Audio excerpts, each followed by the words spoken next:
ఆయన పాదములు పట్టింది తప్ప ఆయన పాదములు పట్టమని అడగలేదు. ఆయన పాదములు పట్టింది అన్న మాటకు అర్థం ఏమిటంటే ఆమె ధర్మపత్నిగా ఆయనని అనుగమించింది. ఆయన ఆమెకి ఇచ్చిన స్థానం గుండెల్లో ఇచ్చాడు.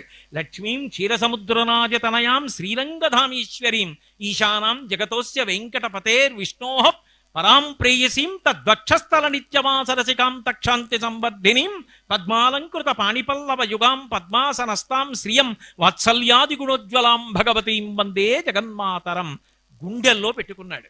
అంటే భర్తని అనుగమించిన భార్య ఎవరుంటుందో ఆమె ఆయన గుండెల్లోకి చేరుతుంది సుమా.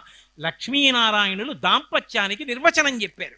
ఇలా బ్రతకండిరా దంపతులని చెప్పారు. అంతేగాని దానికి వక్రభాష్యాలు చెప్పి శ్రీ మహావిష్ణువు స్త్రీలను చిన్నచూపు చూశాడు, పాదాల దగ్గర కూర్చోబెట్టుకున్నాడు, పురుషాధిపత్యాలు ఇలాంటి మాటలు తెలియకపోతే తెలిసిన వాళ్ళని అడిగి తెలుసుకోవాలి తప్ప తీర్పులు చెప్పేయకూడదు చతుక్కుని.